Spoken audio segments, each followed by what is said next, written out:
मंडळी, बीड, पुणे आणि नागपूरमधील हत्यासत्र काही थांबायचं नाव घेत नाहीयेत।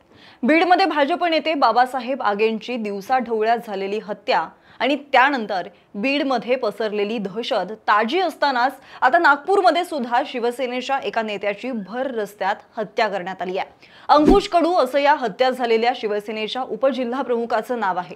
स्वतः मुख्यमंत्री देवेंद्र फडणवीस यांच्या नागपुरात असे भर रस्त्यात खून होतायत म्हटल्यावर या प्रकरणाची चर्चा होणं तर साहजिकच आहे। 6 तरुणांच्या टोळक्याने टू व्हीलरवरती येऊन अंकुश कडू यांची हत्या केली आहे। नेमकं काय घडले नागपुरात थोडक्यात सांगते। नमस्कार, मी मयुरी कराडे आणि तुम्ही पाहताय विषयच भारी। शनिवारचा तो दिवस होता जेव्हा बेसावध असलेल्या अंकुश कडू यांच्यावरती धारधार शस्त्राने वार करण्यात आले। उत्तर नागपुरातील कपिल नगर पोलीस ठाण्याच्या हद्दीत म्हाडा क्वार्टर चौकामध्ये हत्येची ही घटना घडली आहे। ज्यावेळी अंकुश कडू हे नेहमीप्रमाणे त्यांच्या दुचाकीवरून जात होते त्यावेळी काही अज्ञात तरुण तिथे आले। त्यांनी कडू यांच्यावरती सपासप वार करायला सुरुवात केली। अगदी या हत्येचं प्लॅनिंग फार आधीपासून केलं असावं असंच ते सगळं दृश्य होतं। मिळालेल्या माहितीनुसार अंकुश कडू हे शनिवारी संध्याकाळी 6 वाजता त्यांच्या टू व्हीलरवरून नेहमीप्रमाणे घरी जात होते। त्यावेळी म्हाडा क्वार्टर चौकामध्ये एका तरुणानं त्यांची गाडी अडवली। कडू थांबले तितक्यात त्या तरुणानं अंकुश यांच्याशी वाद घालायला सुरुवात केली। लागलीच ठरल्यानुसार इतर 3 तरुण घटनास्थळी आले। मग सगळ्यांनी मिळून अंकुश कडू यांना लाथाबुक्क्यांनी जबर मारहाण केली आणि त्यानंतर चाकूने सपासप वार करत तिथून पसार झाले। या सगळ्यामध्ये आरोपींकडून चाकू कडू यांच्या पोटात तसाच राहिला। ज्यावेळी कडू यांना मारहाण सुरू होती, त्यांच्यावरती वार केले जात होते, त्यावेळी नेहमीप्रमाणे आजूबाजूच्या लोकांनी बघ्यांची भूमिका पार पडली। या बघ्यांपैकी कुणीही त्या आरोपींना रोखण्याचा प्रयत्नही केला नाही। पुढे आरोपी फरार झाल्यानंतर सुद्धा चौकात मृतदेह बराच वेळ पडून होता।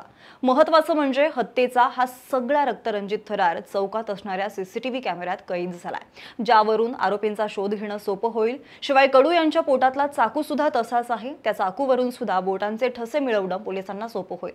मंडळी, अंकुश कडू हे प्रॉपर्टी डीलर तर होतेच, मात्र ते शिवसेनेचे माजी उपजिल्हा प्रमुखही आहेत आणि त्यामुळे हत्येचं कारण समजणं कठीण आहे।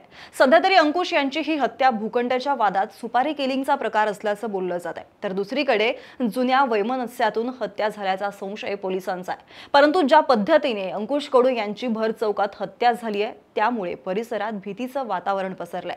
आता पोलीस प्रशासन ही हत्या कोणी केली, का केली याचा सखोल तपास करतायत। तुर्तास तरी हत्या करणारे आरोपी फरार झालेत, पोलीस त्यांना शोधण्याचा प्रयत्न करतायत। शिवाय लवकरच आरोपींना पोलीस पकडतील असंही सांगण्यात येत आहे आणि त्यामुळे आरोपींना पकडल्यानंतरच या हत्येचं नेमकं कारण काय होतं याची माहिती मिळू शकेल। मंडळी, नागपूर ही महाराष्ट्राची उपराजधानी आहे। त्याच्याही पुढे जाऊन आपल्या राज्याचे मुख्यमंत्री आणि गृहमंत्री देवेंद्र फडणवीस यांचा तो जिल्हा आहे। पण याच फडणवीसांच्या नागपुरात आता भर दिवसा रस्त्यावरती खून होताना दिसतात। बरं, ही एक घटना नाहीये, तर नागपुरात याआधी सुद्धा बरीच गुन्हेगारीची प्रकरणं घडलेली आहेत। त्यामध्ये लहान सहान कारणांवरून हत्येच्या प्रयत्नांच्या गुन्ह्यांची सुद्धा नोंद आहे। यातच गेल्या काही दिवसांपूर्वी झालेल्या हिंसाचाराच्या पार्श्वभूमीवर सुद्धा नागपूर चर्चेच्या केंद्रस्थानी आलेलं होतं। त्यानंतर वाढत्या गुन्हेगारीच्या पार्श्वभूमीवर पोलीस प्रशासन देखील सतर्क झाले।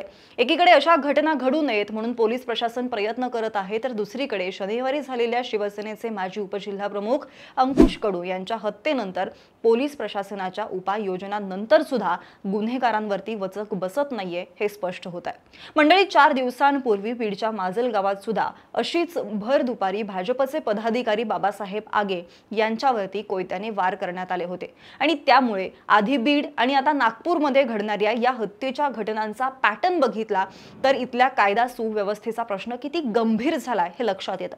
आणि त्यामुळे आता तरी आपल्या राज्याचे मुख्यमंत्री आणि गृहमंत्री देवेंद्र फडणवीस यांनी याकडे गांभीर्यानं लक्ष द्यावं एवढंच काय ते।